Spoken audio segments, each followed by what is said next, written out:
Okay. Good morning, everybody.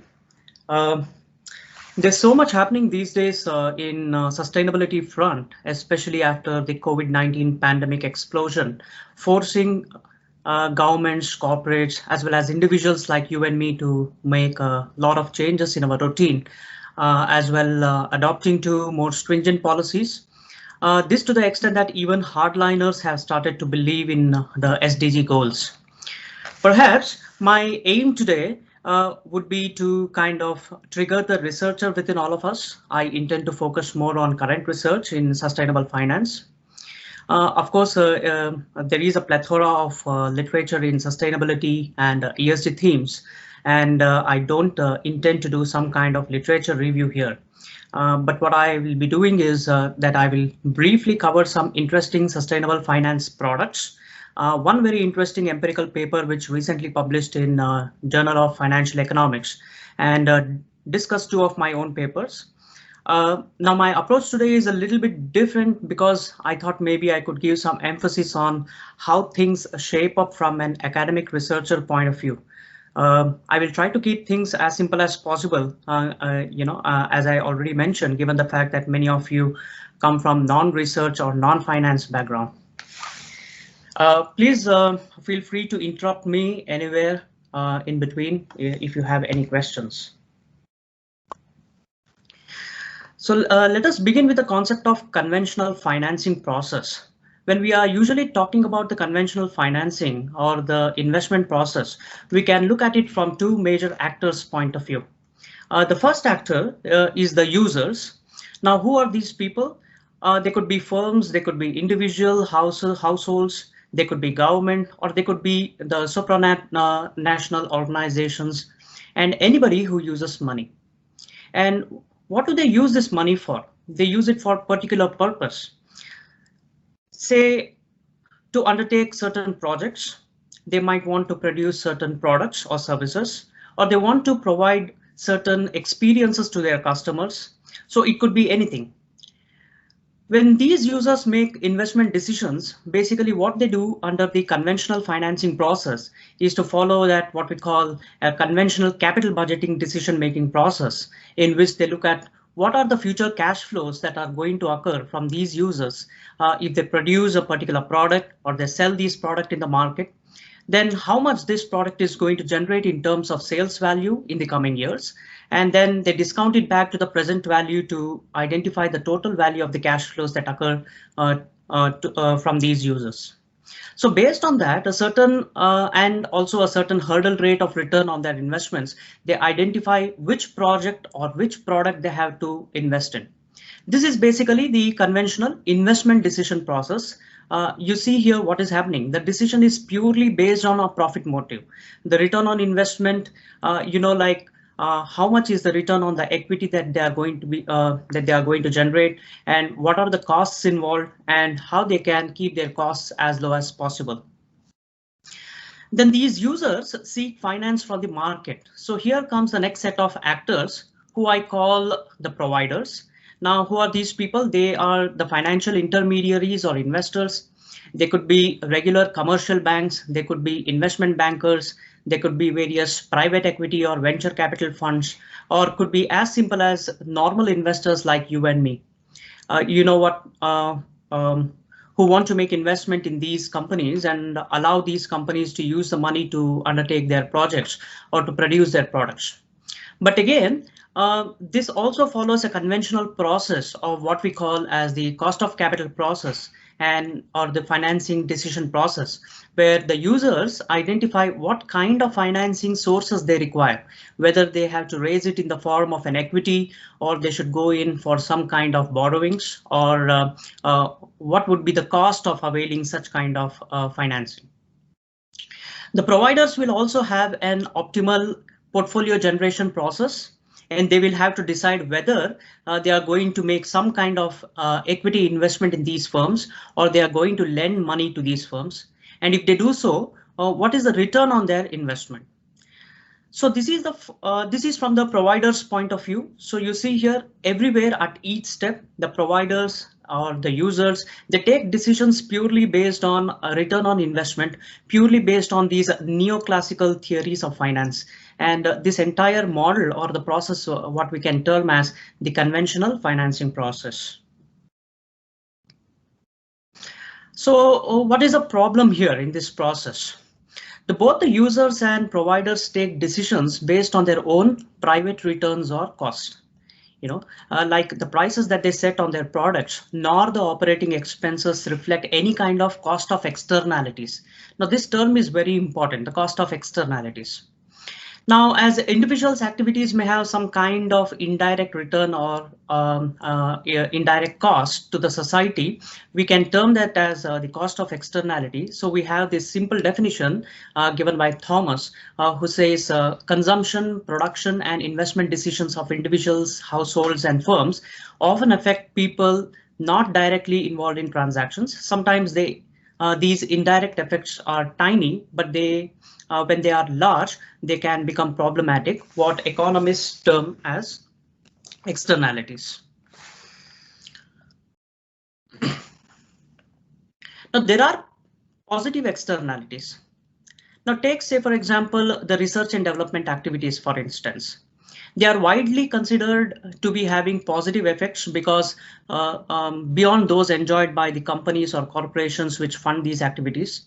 This is because the R&D itself adds to the general body of knowledge which contributes to other discoveries. The best example is the ongoing research and development activities in the production of the vaccine or a cure for the COVID. Most of these pharmaceutical companies who undertake R&D activities publish their results and research findings in various journals, which could then be accessed by other institutions and companies, which could further benefit in terms of reducing their own cost of R&D and developing the vaccine. Further, in this process, what happens is that the government and other implementation agencies who are responsible for inoculating the entire population will have these information from the R&D activities, which will lead to implementation of effective policies and administration of vaccine. This could lead to some kind of reduction in what we call as the social costs, as government also decides to provide these vaccines free of cost. So this is some kind of positive externalities here, even though the firms are undertaking the expenses in R&D, because these projects would lead will lead to future profits. It is also benefiting the society in a way, this is what we call as the positive externality.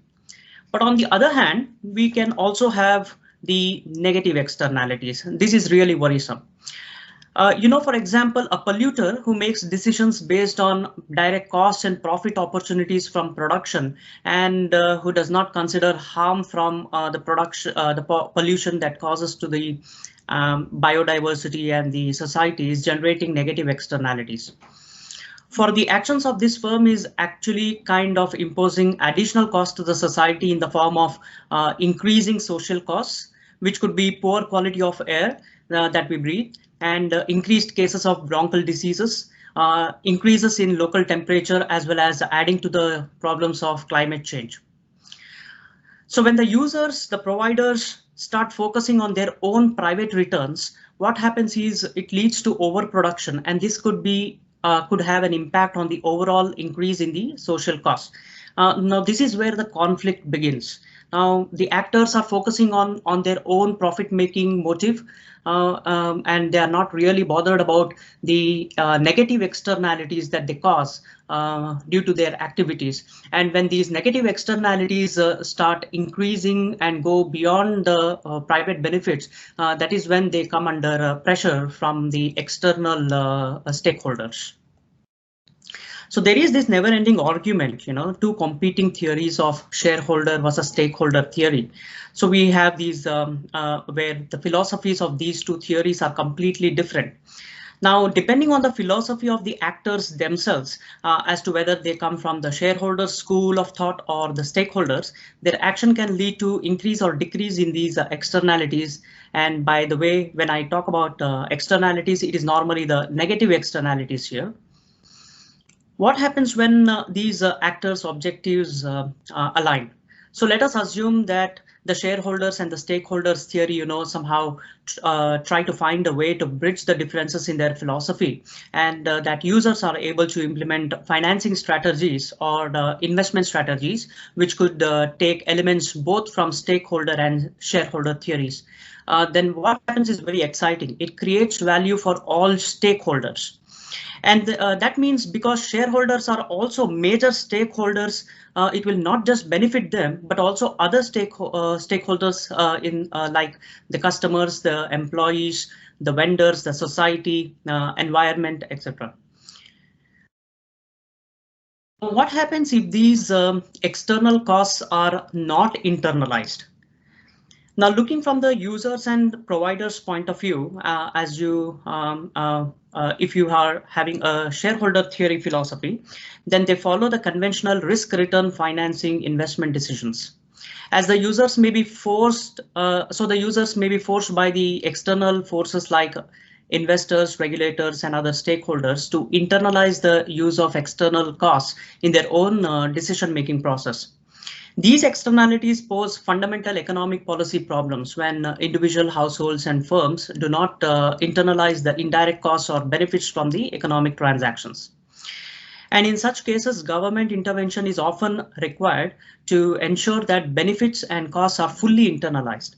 The role of the regulator becomes critical here, because if they do not intervene to impose the internalization of external cost into the firm's decision-making process, then what happens is that the firms will have some kind of an incentive to not internalize these externalities and focus on the profit-making motive alone.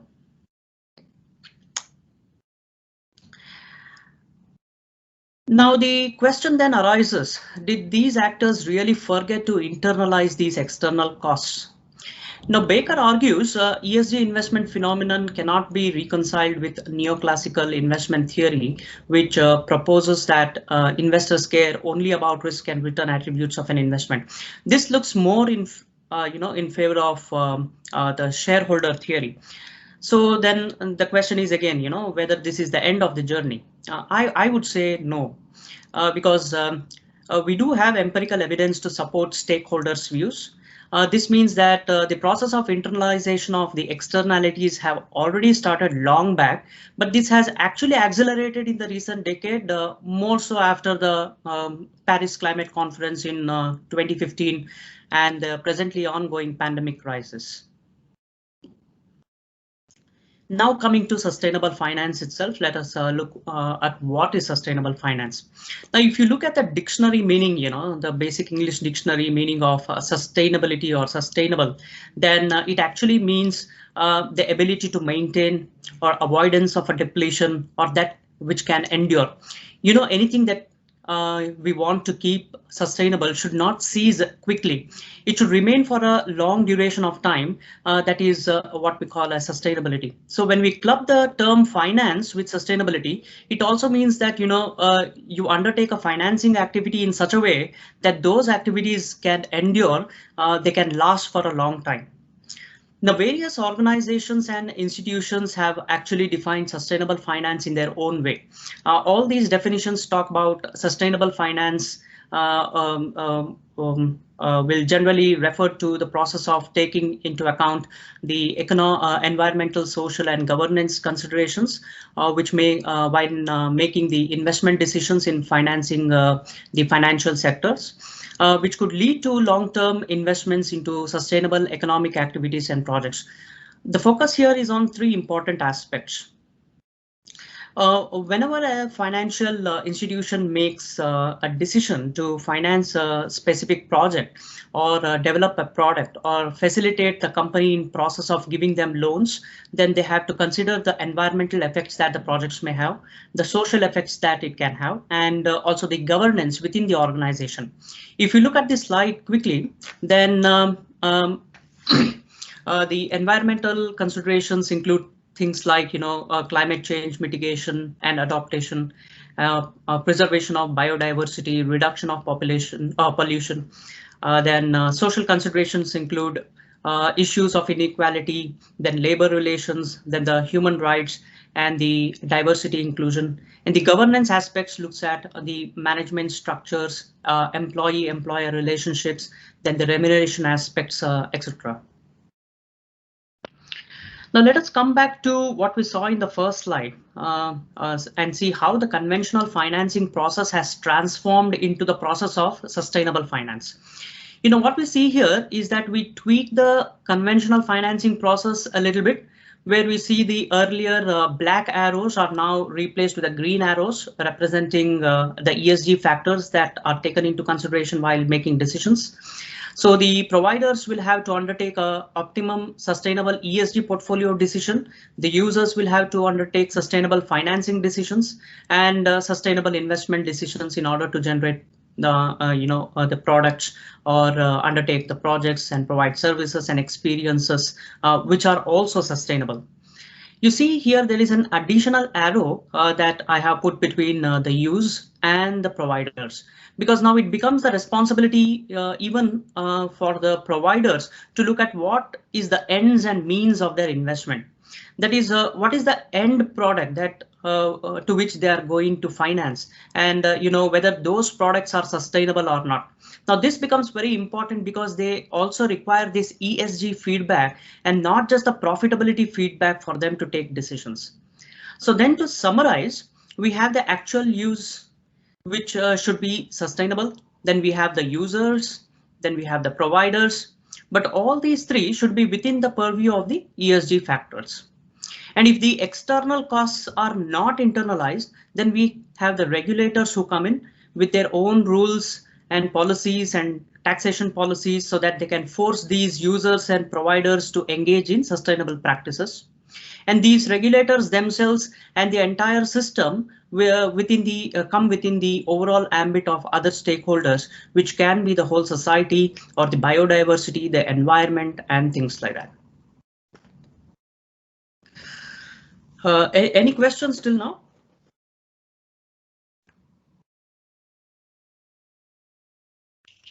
Hello. Yeah, I have just one curiosity. When you talk about externalities, right? So how do we actually measure that? When you talk about, you need to consider that also into the cost of capital when you talk about decision making. So how actually we measure? Yeah, again, there is a challenge here, of course, in measuring the externalities, especially the negative externalities.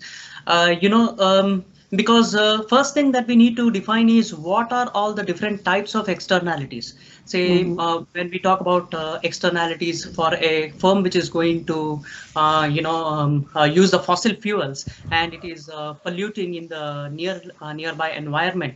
Now, what are the things that immediately comes to our mind? The local air quality, becomes bad.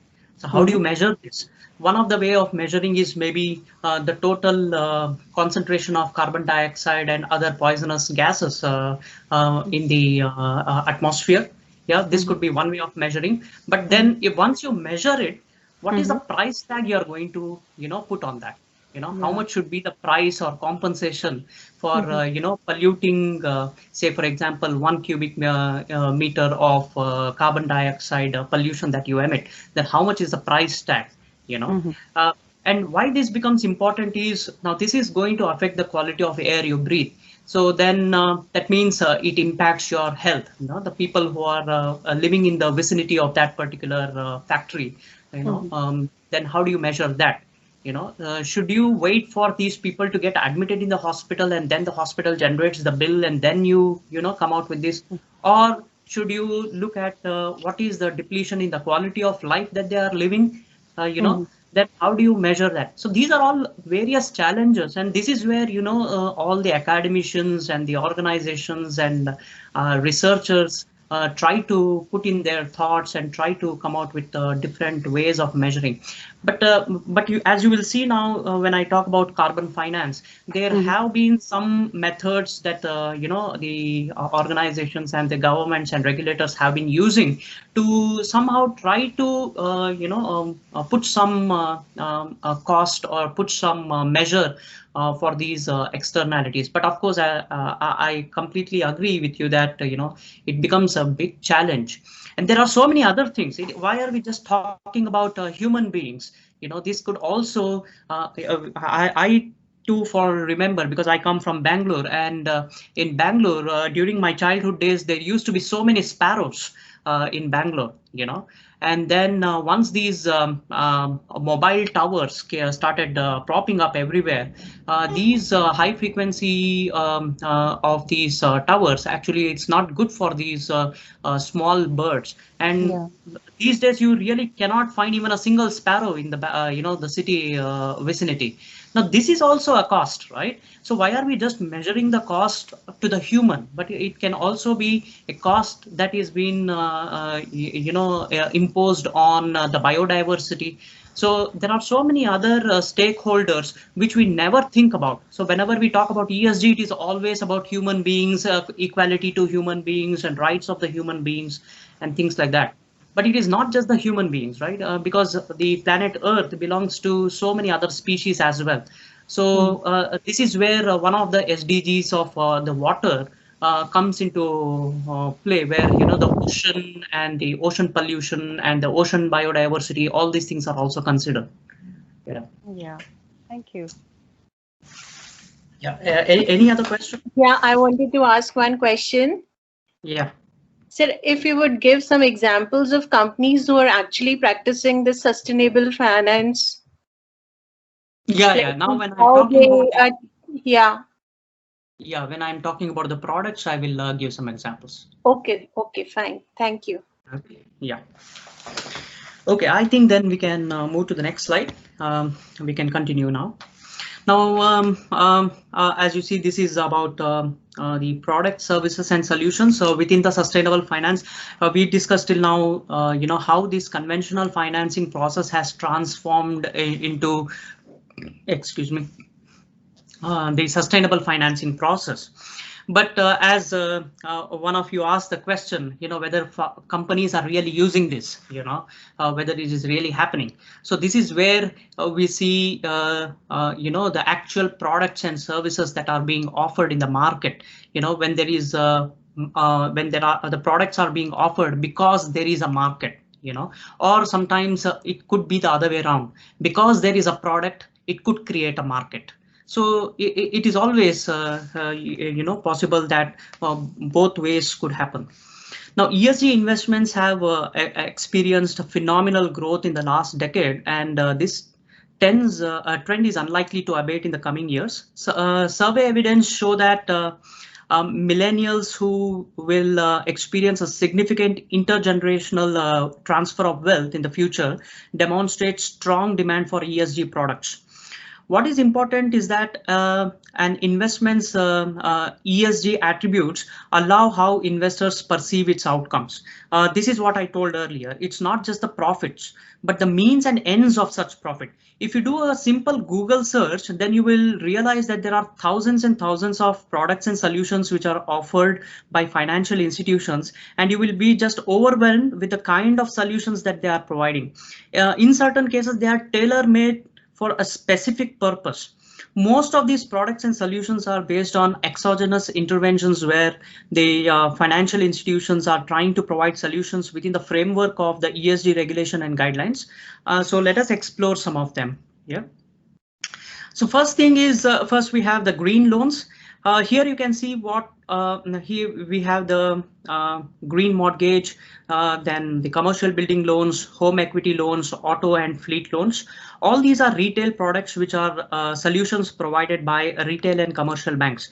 Now, green loans are normally offered at considerably lower interest rates than the market levels for clients who purchase new energy efficient homes or build energy efficient commercial complexes. And it could be like, to buy a fleet, fuel efficient vehicles, and also especially these fleet loans, which are provided to large logistics companies where they intend to implement technologies which help them in reduction of carbon footprint and increase the fuel efficiency. Now, the CFS Bank pioneered the concept of green mortgages some years ago, where they offer mortgage customers a free home energy rating on home purchases.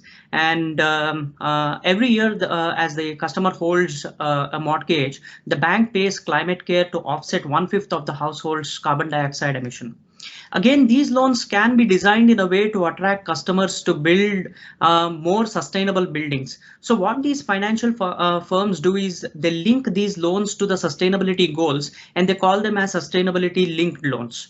If you take, for example, the home equity loans, they are normally provided to existing homeowners in order to help them to install residential renewable energy technologies, maybe to set up solar panels within their homes, and even sometimes move from a less energy efficient house to a more energy efficient house.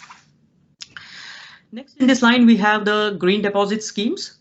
These are again deposit schemes which try to attract customers to make a long-term deposits, nudging them to engage in various SDG schemes. Again, for example, we have these two, which are land care deposits and eco deposit. Now, Westpac Bank encourages its customers to make deposits in their land care deposits, which actually supports the domestic farmers and sustainable agriculture. Similarly, Shore Bank Pacific provides these fully insured eco deposit schemes, and these schemes are earmarked for lending to local energy efficient companies which are aiming to reduce wastage and pollution and conserving the natural resources. Now, in this way, the depositors are also, encouraged to make deposits, because these deposits can be specifically utilized for certain sustainability linked goals. Next, we have the transition finance. Now, after the Paris Climate Agreement and various other EU emissions schemes, the firms and corporates are forced to implement strategies and revamp their infrastructure in order to achieve the net zero goals by 2050. So in this regard, transition finance guidelines will help the companies and financial intermediaries in channeling and assessing capital to achieve these goals. Next, more importantly, we have what is called as the project financing, in which these financial institutions provide specific project financing, which could be a mix of equity or debt. And these are also known as non-recourse finance, reference to the loan offered in wholesale banking to fund large infrastructure projects. You see, this green project financing specifically playing a very large role in the renewable energy projects financing schemes. In this line again, next we have the asset securitization. Now, what is securitization process? It is just a process where various assets in the form of corporate loans or credit card receivables are all converted into marketable securities, and then these are traded. So when it comes to large scale investments, especially in green projects financing, financial firms could actually raise this money in the form of asset-backed securities, and these asset-backed securities, in which they call them as the green asset-backed securities. And within these green asset-backed securities, if the asset class is focusing on green mortgages, they are then termed as the green mortgage-backed securities. Now, these are the securities basically designed to package mortgages on buildings that are specific, that meet specific energy use and environmental benchmarks. Next in line, we have the ESG theme based bonds, which could be like the green bonds, social bonds, transition bonds, or sustainability linked bonds. Particularly what is important here is the forest bonds, which are designed to fund large scale reforestation in Panama. The reissuers underwrite a 25-year bond with while investors and frequent users of the Panama Canal will purchase these bonds. Now, the forest bonds will help in alleviating the transportation problems along the Panama Canal. So say, for example, one of you asked, can you give an example? Now, Walmart uses this Panama Canal very frequently, to transport and ship its goods. So they have purchased these, forest bonds and they have. So what happens is because they have made an investment in these forest bond, they are contributing to the afforestation process here, and they are trying to meet their SDG goals and trying to offset their carbon footprint. Okay.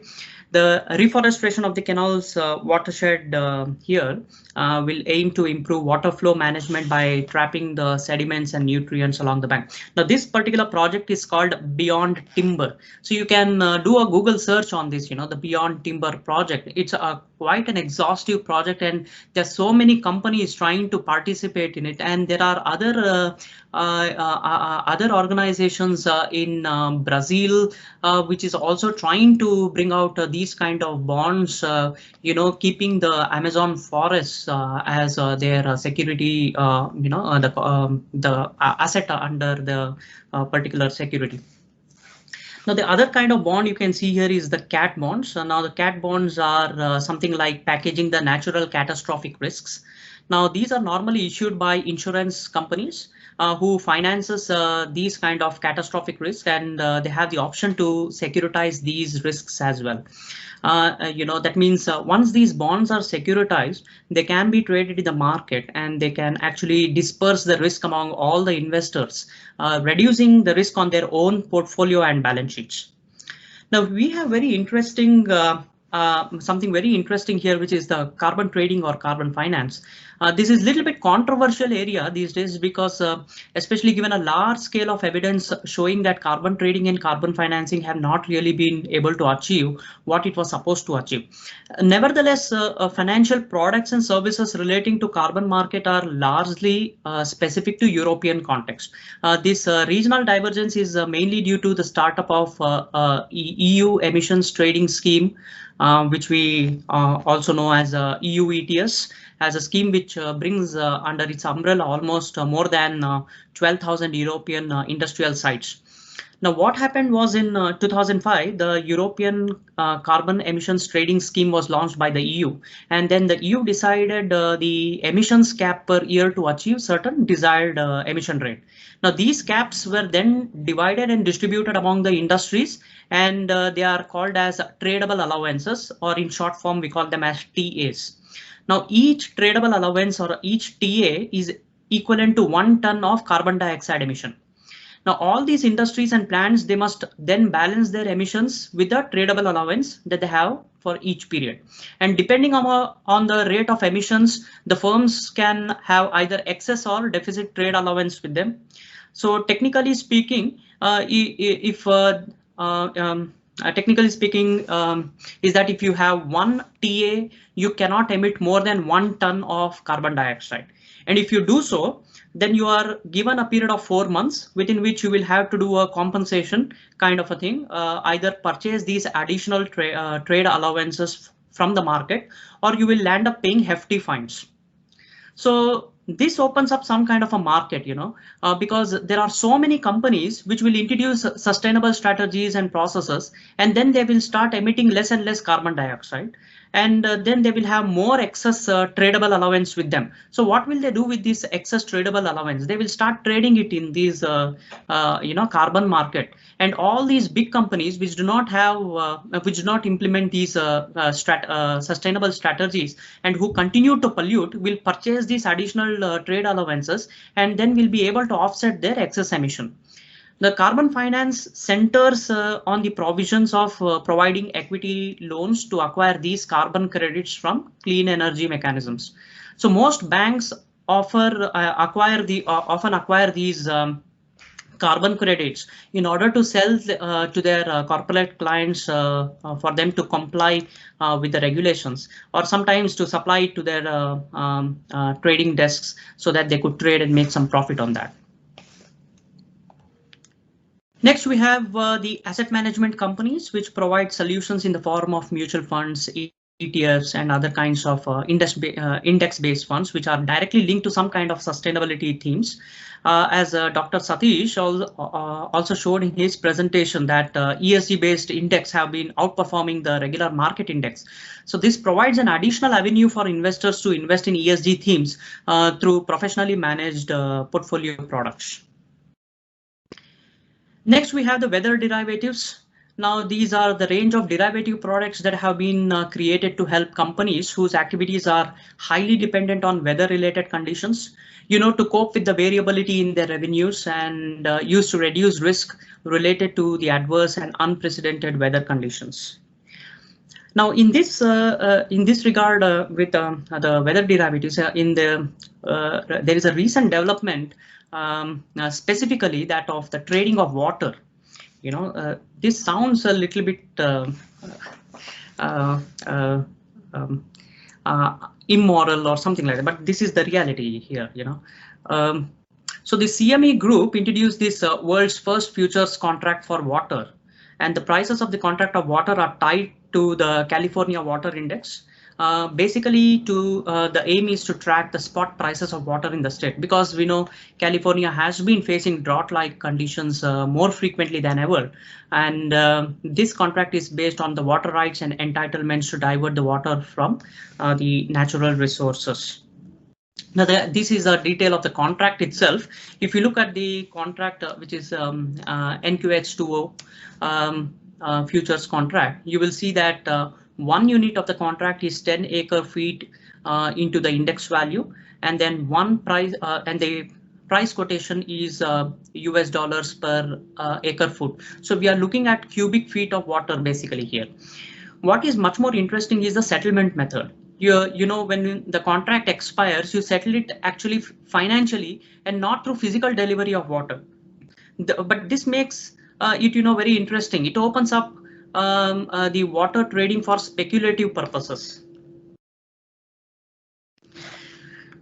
So what makes it a bit scary is that the UN predicts 2/3 of the world population is likely to face some kind of water shortage by 2025.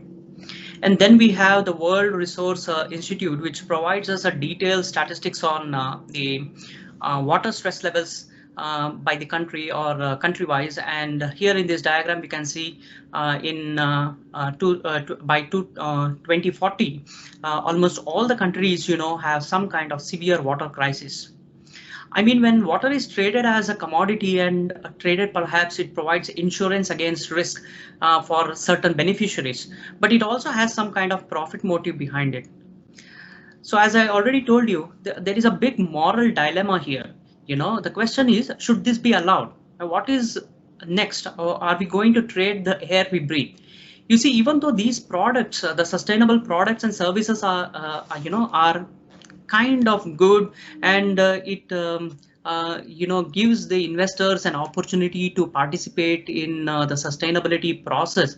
What really the product like these, the trading of water futures, these type of product makes us think to what extent we can go, to generate profits, basically. So I'll just stop here for a few minutes. If you have any questions on these, maybe I could take them.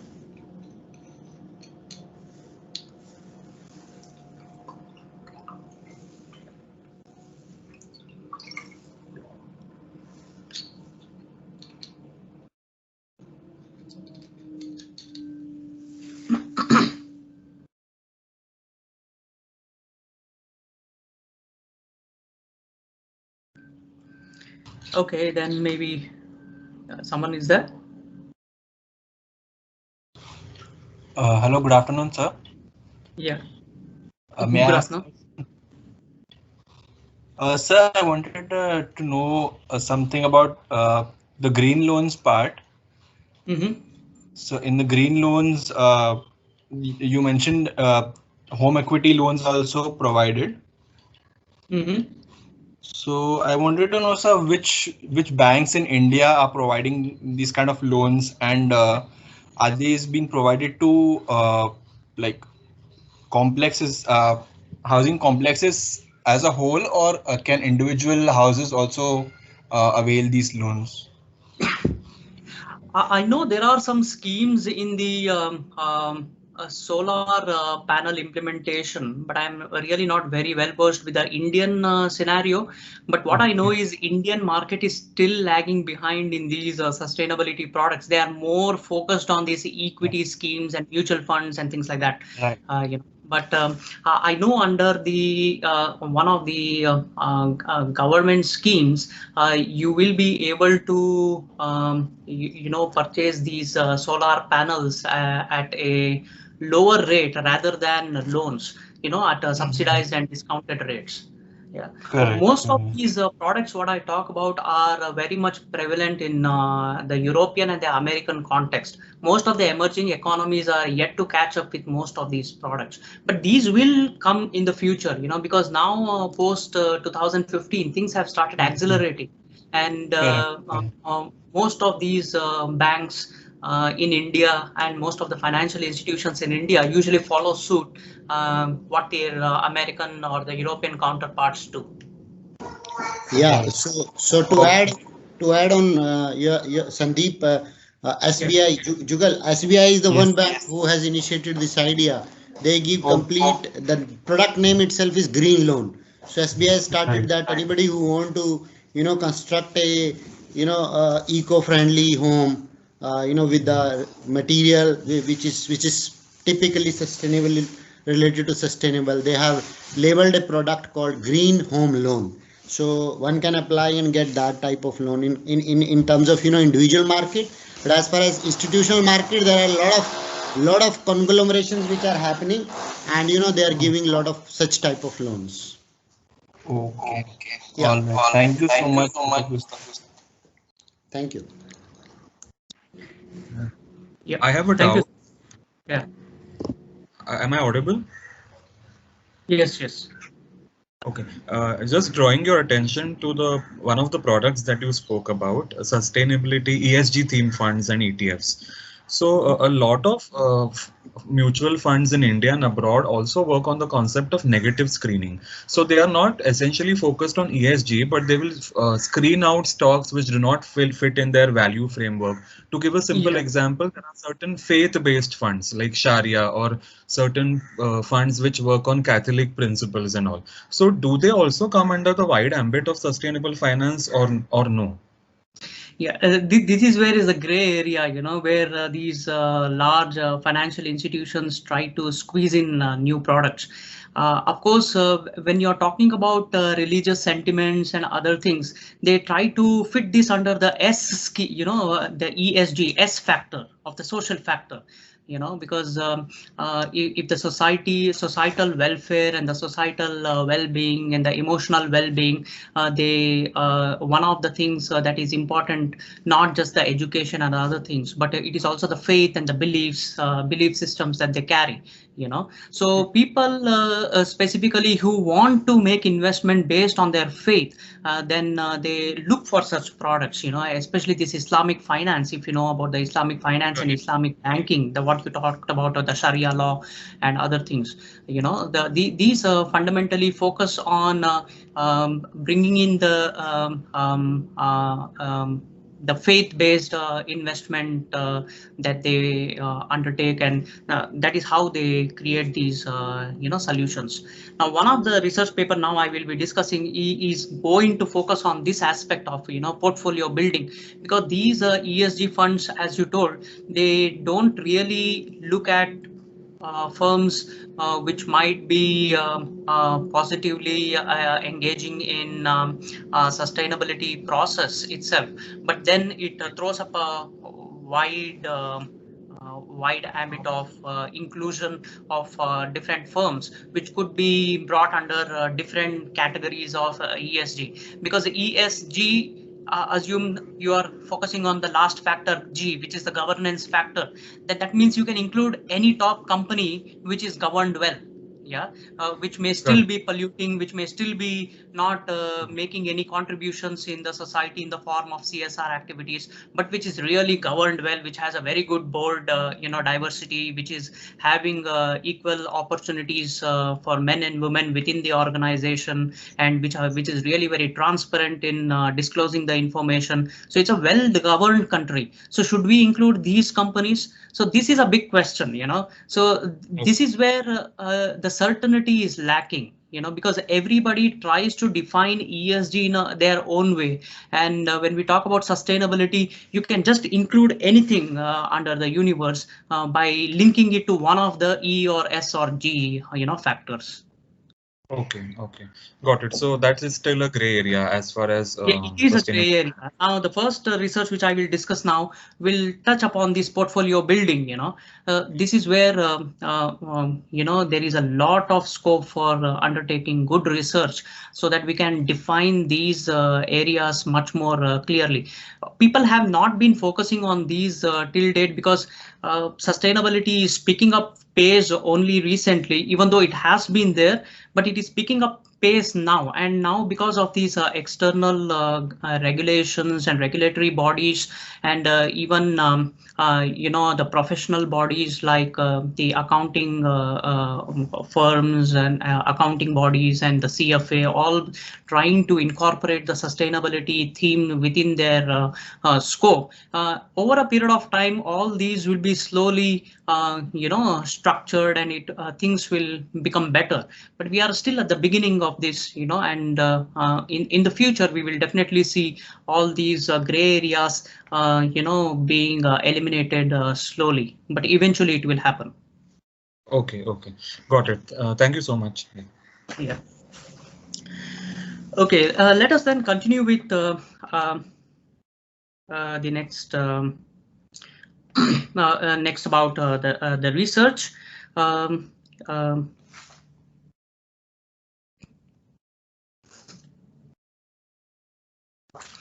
So from here on, I'll be discussing about research in sustainable finance. We have seen that there are so many products and services which are offered in the market, but there is still so much research going on currently, especially investigating pricing mechanisms of these ESG products, as well as what are the impact that these ESG solutions are having on the firm's valuation or on the returns that they are generating to the investors.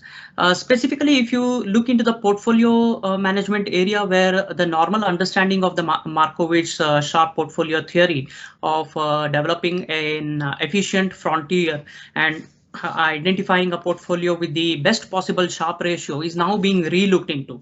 So there is this interesting paper by Pedersen et al., which was recently published in Journal of Financial Economics.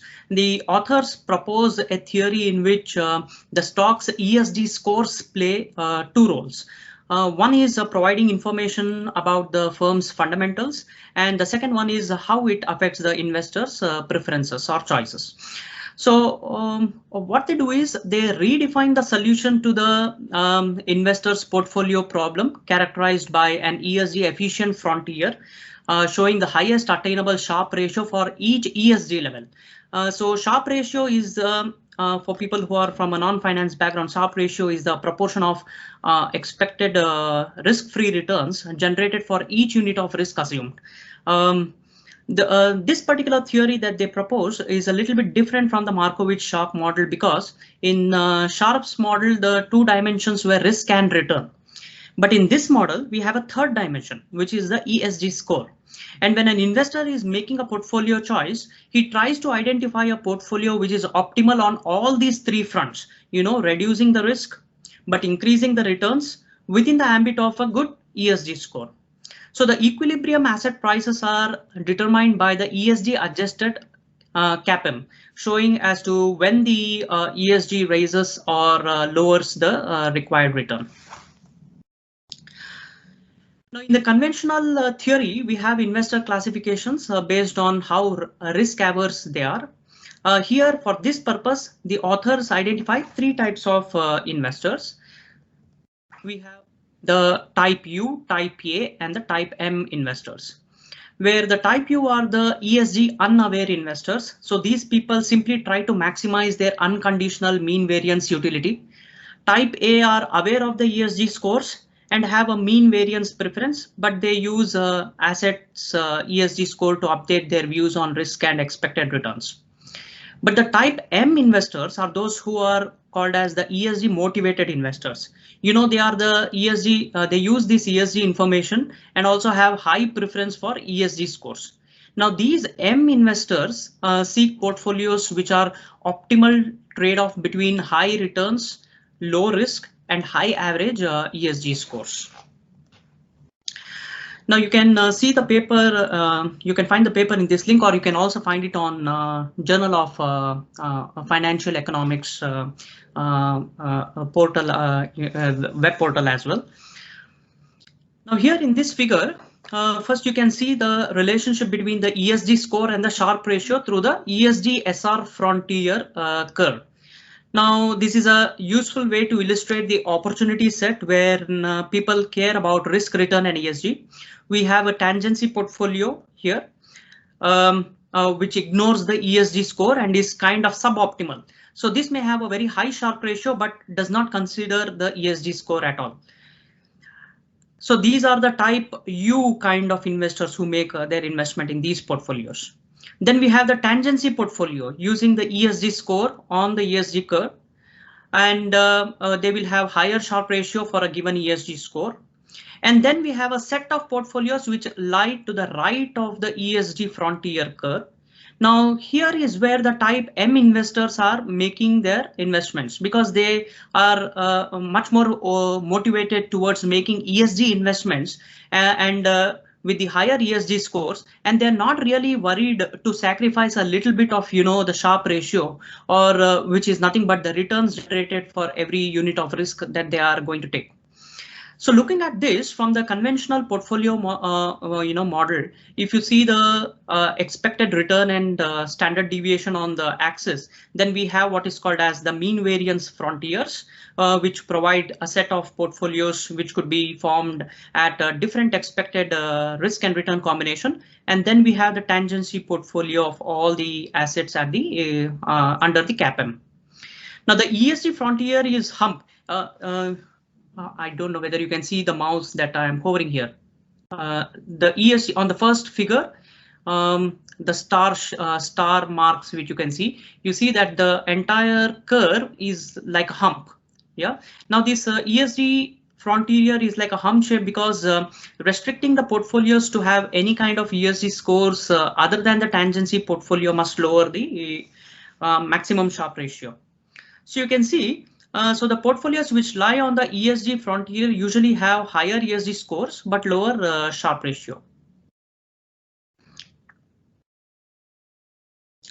Of course, there is this is like one of the papers which is trying to model the optimal portfolio based on ESG. But if you see further, there are a lot of other challenges here. Because the model whatever they do, they're trying to build the portfolio based on the ESG scores.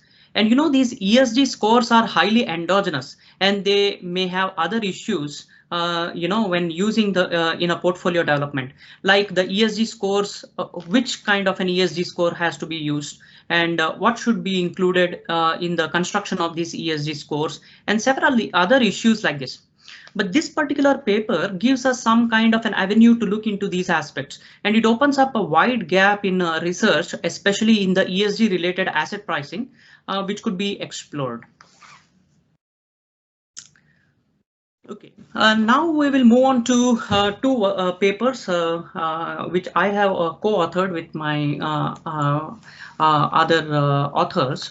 The first one is a working paper on this article. In this article, we examine the heterogeneity of the foreign institutional investors, whether it matters when investing in the firms that consider to be socially responsible.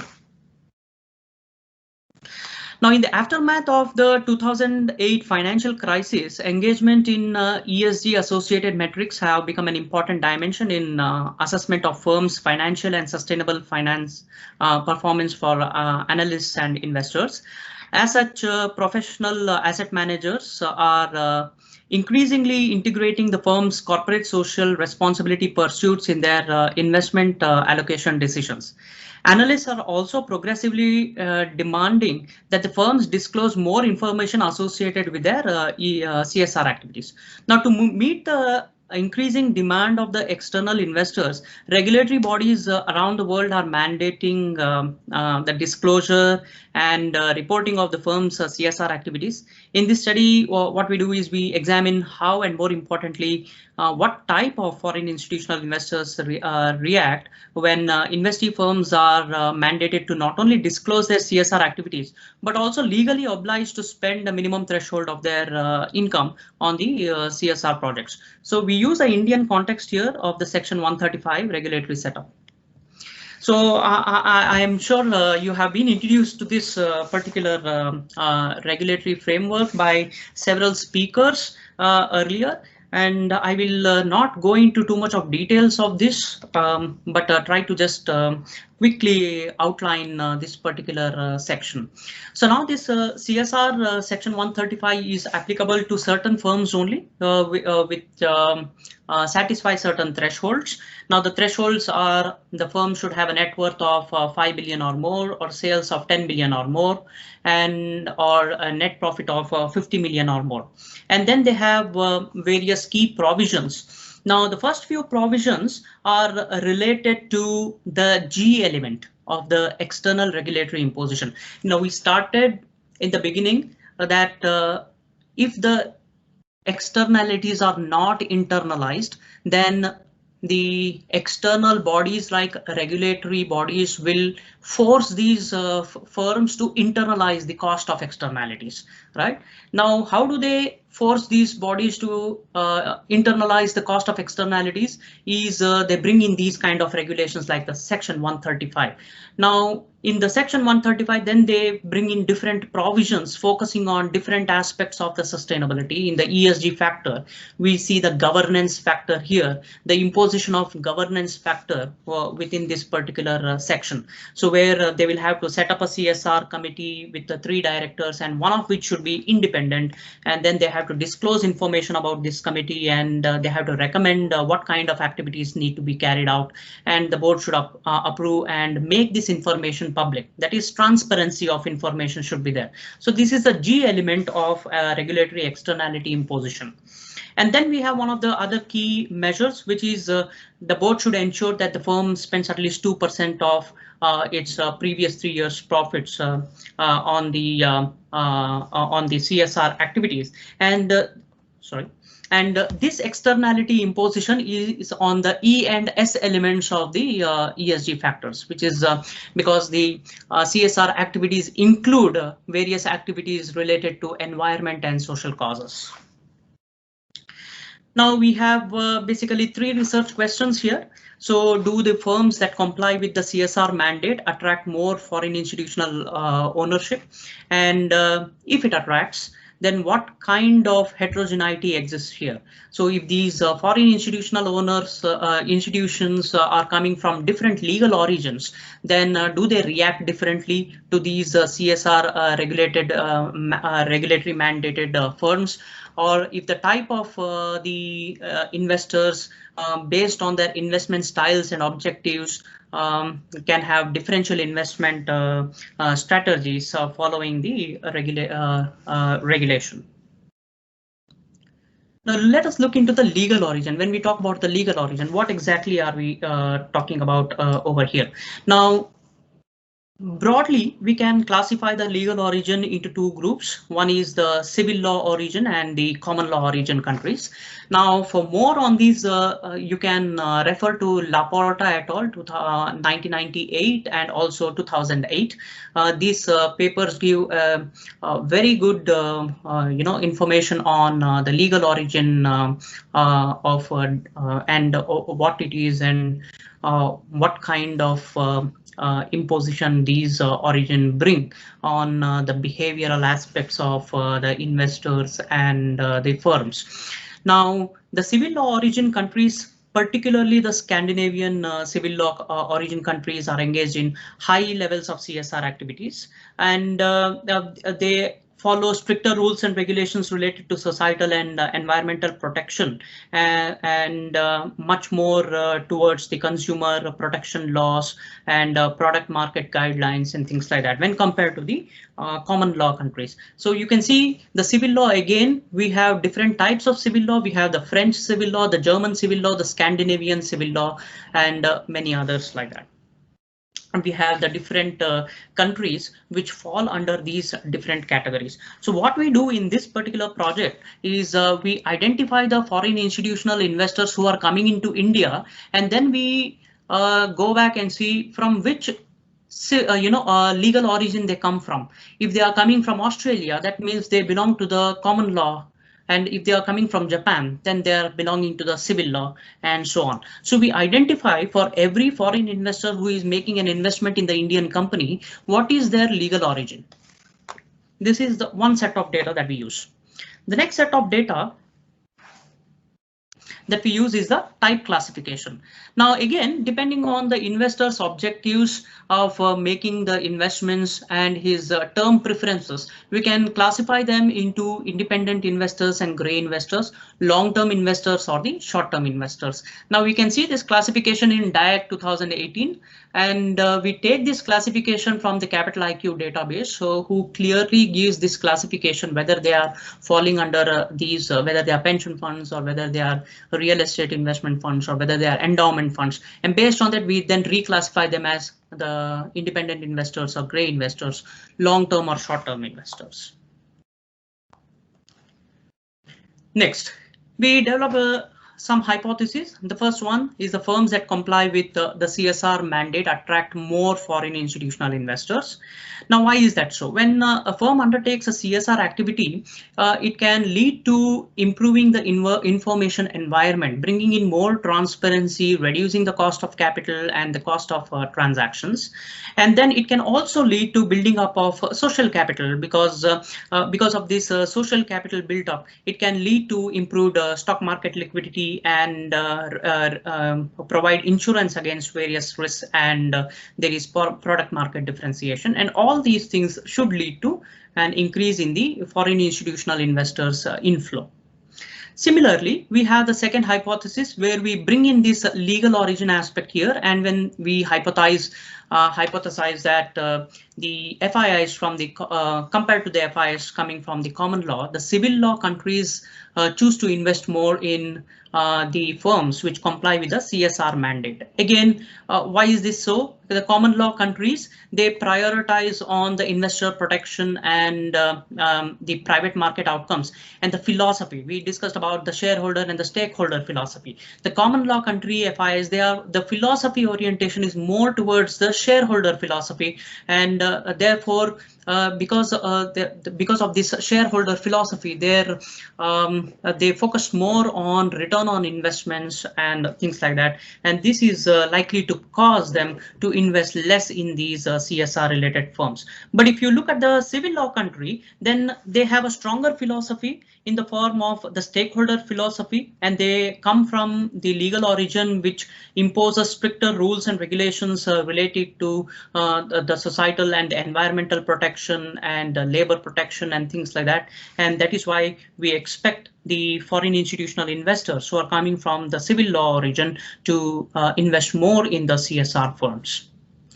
Then we develop the third hypothesis where we make comparisons between the foreign grey investors and independent investors.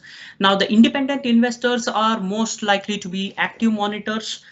They bring in more transparency to the board, and that is why they should be likely to invest more in the CSR firms, while the grey investors have close ties with the management, and because they also sometimes have insider information, this additional information which is generated by the disclosure of CSR activity does not really add any much value to them, so they are less likely to make any more investments in the CSR firms.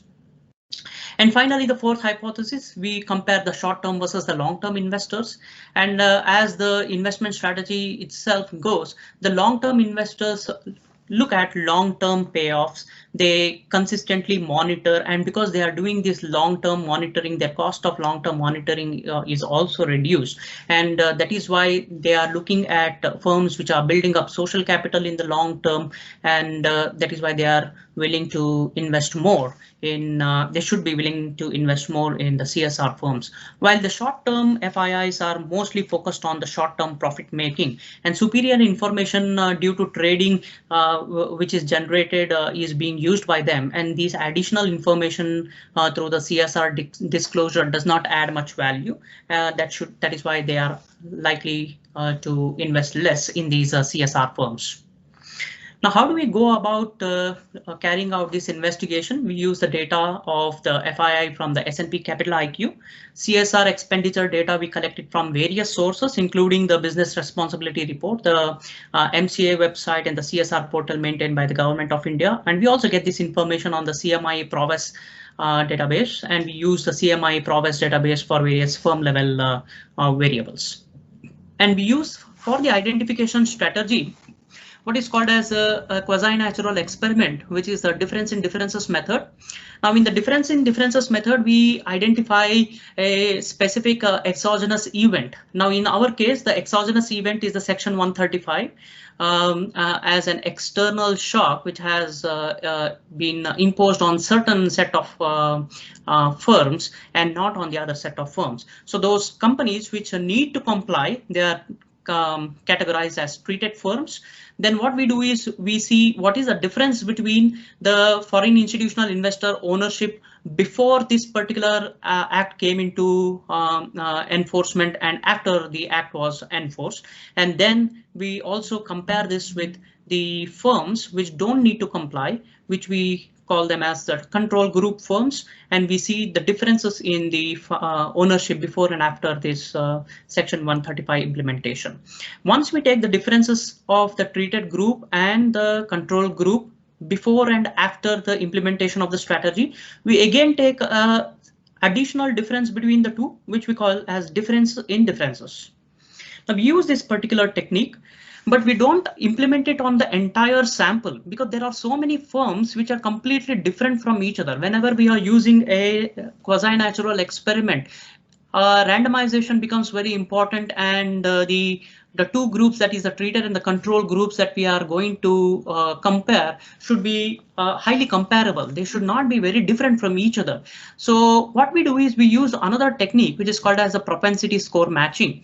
Now, in this technique, we use a Probit model, which I have put out here, and we use different covariates, which is the size, the ownership concentration, the book to market ratio, leverage, and cash holdings. And using these covariates, we try to match the various treated firms with the control group firms using the Probit model. So we can see in the pre-match model, we have the R square, which is up to 33%, which shows that before the matching, the treated and control group are completely different from each other. This particular equation is able to identify that they are quite significantly different from each other. And once we run this propensity score matching and then identify the highly comparable group, then this particular R square reduces considerably, giving us an information that the new set of matched treated and control group are highly comparable, and therefore it is something like apples are now being compared to apples. But in social experiments, it is completely impossible to have apples and apples.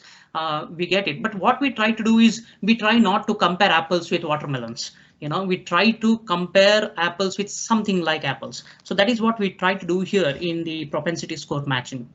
Now, once we identify these match scores, we go ahead and look at whether the parallel trend assumption is satisfied. For difference in difference, we should have a parallel trend. Both the treated and the control group should move parallelly before the implementation of the exogenous shock. And then once the exogenous event occurs, there should be a divergence, and that is what we see here. So till 2014, both the green and the orange lines are quite parallel to each other. And once the implementation happens in 2014, there is quite a divergence that we see in the trend. So the parallel assumption also holds good. So we can move ahead to investigate the difference in differences method. So first we do the univariate difference in difference, and we see there is a significant result that we generate. Here the results, what I can tell you is there is a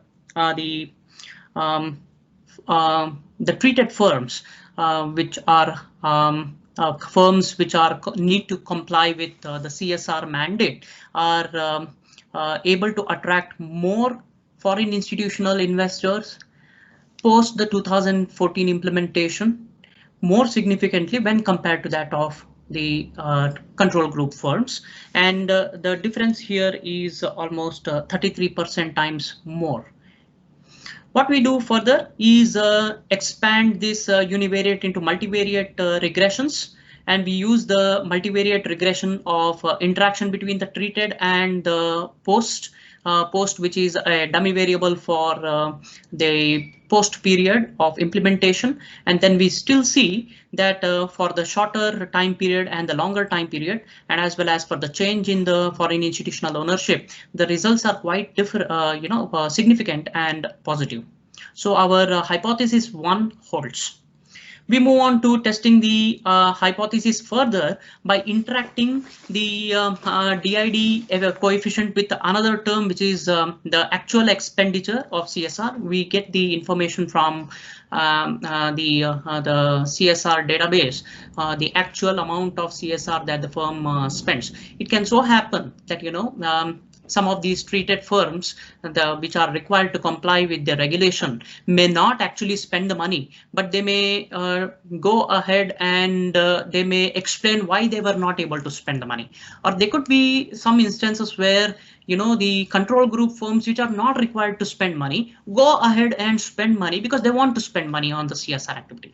Now, in order to capture these effects, we then interact this CSR expenditure again with the treated and the post, and then we see the results are quite significant. This means to say the companies which are not only complying but also actually spending on CSR activities are able to attract more foreign institutional investors when compared to the control group firms which are not spending on the CSR activities.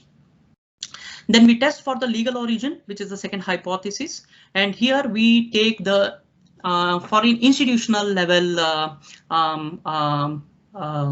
where we identify each and every foreign institutional investor who makes an investment in the firm, and then we identify which is the legal origin of that particular investor. That is why we have the subscript for FIO as JIT, where J is the legal origin and I is the individual investor and T is the time period. And then we interact it in a triple DID with the treated and post, and then we move on to generate the results. We see here that the common law does not have a significant result and the civil law is highly significant. Now this shows us that the FIIs which comes from the civil law origin are highly likely to make investments in firms which are spending on CSR activities. So similarly, we do this with the FII types. So we take the type as one of the dummy variable, and then we interact it with the treatment and the post, and then we generate the results for the triple interaction or the DID, and then we see that both for the independent and long-term investors, the results are quite significant when compared to that of the gray investors and short-term investors. Again, supporting the hypothesis that we generated earlier. Now we move ahead. Now, if these investors are coming and making the investment, then how does it actually benefit the company, the valuation of the company, the market value of the company itself in the post period and year later, what happens? So for that, we use the intention to treat ITT method, in which we again generate these particular results. What is the implication on the market value of the firms which are attracting these foreign institutional investors and which are actually making investment in CSR activities? We use the proxies for market value in the form of Tobin skew and market to book, and we see that they are highly significant. So now what is the takeaway from this particular research? We have several takeaways. Now, first is an external imposition of the sustainability activities or the mandated CSR. The regulation itself is an external imposition. It was not internalized. Companies did not internalize. They did not start spending on their own. So there was an imposition from an external body for them, forcing them to undertake these activities. Now, whether this imposition did something good or not. So the results show that yes, it leads to some kind of higher investments from foreign institutional investors, and these firms do generate market, higher market-based valuations. And the question now here, then the research gap is that of the internalization versus the external imposition. Now we need to investigate further what happens in cases of those firms which actually internalize all these things by themselves and not by an external imposition. This could be a research question in itself. Now, of course, here there are some other papers by Manchiraju and Manchiraju et al. Who have shown that in the short term, the immediate market reaction, when you take the event studies in the market reaction, the implementation or imposition of the CSR, actually the prices of the stock goes down. But we are not focusing on the short term. We are focusing on the long term. What happens in the long term? Because we are not looking at short term, angle. We are more interested in what happens, because companies tend to exist for a longer duration of time, whether these external imposition create long term value. This is what we focused here. Then FII domicile in civil law origin jurisdictions are more likely to increase their investments in CSR. This is what we found. But the research gap here is like, should this be the case? And given that now a lot of these external impositions are coming by, will this continue to be the case, in the future? It could so happen because the post climate agreement and the post the EU and EU action plan and other things, almost all the countries are implementing various regulations, forcing the companies to come within the bounds of the sustainability. So does this civil law origin and common law origin, the gap, comes to an end, and then whether this should really happen and how it can happen? So there could be some research here. And again, the independent and long-term investors are more inclined towards investing in the CSR activity. But here the question is, what is the impact of the moral hazards faced by the gray and the short-term investors? So there is a research gap over here as well. I can see there is less time, but I have some more slides. Maybe I'll just skip this particular slide, move on to the next paper. Now, this is a paper which is now forthcoming in the Journal of Corporate Finance. It's quite an interesting paper. I will run through this particular paper, especially because we are using the Indian monsoon scenario here. It may be quite interesting for some of you.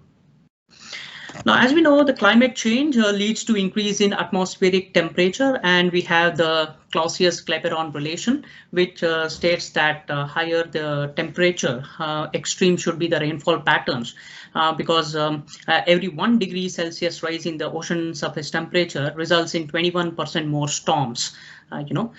Keeping this in results, we see of late the statistics shows that after 1990 onwards, the total frequency of droughts and floods have only been increasing all throughout the world. Especially if you take the scenario of Asia, which is in the green color, it is quite extensive in the frequent years. In the Indian scenario itself, the damages that are caused due to floods and droughts have been staggering, and they are come into billions of dollars. And we can see in some of the years it is even exceeded 10 billion per year. Now, given these, we try to investigate in this particular paper how investments and market valuations change in the aftermath of the extreme rainfall conditions. So we have the rainfall condition, we have the normal rainfall conditions, or sometimes there could be a departure from the normal. It could either be an excess rainfall or a deficit rainfall. So what happens during the excess and deficit rainfall? How do the corporates react? Do they increase their investment or decrease their investment? And what is the implication on the firm value based on the strategies that they adopt? So we ask 3 major questions, which are the valuation effects on the immediate aftermath, and then how the firms react with their investment strategies, and whether these are associated with some kind of increased market valuation. So we developed three propositions. First is the value decline proposition. Because of the extreme rainfall conditions, which can create economic distress and put more pressure on the earnings capacity. So we expect that the immediate reaction of the market should be negative. So the firm's value should fall in the immediate aftermath of an departure from the normal rainfall conditions. And then when it comes to the investments hypothesis, we see that there are two opposing views. Basically, when there is a rainfall departure, it leads to an increased uncertainty in the operation costs, and it also reduces the yield and profitability. So it could lead to two kind of scenarios. One, under the risk shifting hypothesis, we can see that there could be an increase in the investments, or under the trade-off theory, we can see that there could be a decrease in the investments. But the problem here is when there is two different type of rainfall conditions, one is the excess and one is a deficit. It is quite difficult to reconcile these two risk shifting and trade-off theories, because these two theories, try to give two different kinds of outcomes in terms of investment. One says the investment should go up, the other says the investment should go down. So there is a reconciling theory, which is the salience theory by Bordalo et al., who says the decision makers look into the payoffs which are salient, and then they take the decisions based on those payoffs. And accordingly, what we hypothesize under the salience theory is, during the excess conditions, the excess rain sensitive firms should increase their investments, and the deficit rain sensitive firms should reduce their investments. And finally, we developed the last hypothesis, which is the investment relevance hypothesis. So again, here, if you are looking at the fiduciary duty of the managers based on taking an appropriate decision, we must expect if they adopt an appropriate strategy of investment, then the firm value should go up. But if you look at the agency theory and the agency problems, then we expect that these values should be lower. Now, how do we go ahead and investigate this? So we use the data of rainfall from the Indian Meteorological Department, which provides statistics on 36 meteorological subdivisions. And then we identify the yearly rainfall and use the 1951 to 2000 long-term average of 19% normal rainfall. So anything which is above 19% is considered to be excess rainfall, and anything below the 19%, minus 19% is considered to be the deficit rainfall conditions. We calculate our percentage departures and divide them into quintiles, the upper quintile as an excess and the lower quintile to be deficit. We use the data from Province itself. Then we can see here the complexity of the rainfall data. We have the statistics from 2000 to 2017, and for the 32 rainfall subdivisions, and each year we can see there is some kind of a pattern. There is no specific pattern. It is quite wild and extreme. All the whites are all normal rainfall conditions. All the red and the shades of red are all excess deficit conditions, and all the blues and the shades of blue are the excess conditions. So again, we use the same identification strategy. For this, we require the treatment and the control group. But the problem here is we have two types of conditions. Some firms are more affected by excess rainfall. Some firms are affected more by the deficit rainfall. So we do a thorough investigation and identify all the industries which are affected by excess rainfall and all the industries which are affected by the deficit rainfall. So we have two treatment groups. So you can find more of this literature evidence, and I also provide the data for this on my website. You can see this. And then what we do is we look into the immediate value decline, the monsoon period being from June to September, and then we take the post period for the next year, and we identify what is the value implication, the exact ending period of the Q2. And then when we see that all both in the excess and the deficit rainfall condition, the market value in terms of MB is significantly negative. That means when there is extreme rainfall condition, the stock market, stock prices actually falls. And this is quite true and practical that we have been seeing whenever there is a diversion in monsoon, stock market react adversely. But then the major question is what happens to the investments of these firms? We do the univariate DID and we see the two different approaches that the firm take. When there is excess rainfall, they go ahead and make additional investments. But when there is deficit rainfall, they reduce their investments significantly. So we do this again using the apart from the univariate, we plot the multivariate regression. We find similar results. For excess, we have positive, and for deficit, we have negative investment strategies that the firms adopt. And then we see once these strategies are adopted, what happens to the firm value? And we see if in the excess period they go ahead and make investments, then the firm value increases. And in the deficit period, if they actually reduce their investments, only then the value of the firm goes up. We again cross-verify using Tobin's Q as a second proxy. We find similar kind of results. To summarize, what we have found in this paper is there is two types of departures, excess and deficit. And during the excess, firms increase their investments, which will lead to increase in the firm value. And during the deficit, they reduce their investment, and this reduction strategy will actually lead to increase in the firm value. So what is the takeaway from this particular research? We see that climate shocks influence various firms and industries differentially. Managers take decisions based on the saliency to the climate risk, and the investment choices they make are value could either create value or destroy value. So the gap here is whether these are sustainable in the long term. So can they continue to make investments? And what should be the other kind of mitigation strategies or adaptation strategies that they have to implement? So there is a big research gap here. And as I told you, the adaptation strategies and also the government policies, what should be the government policies with respect to the impact on the climate sensitive firms? So there could be a research gap over here. So thank you.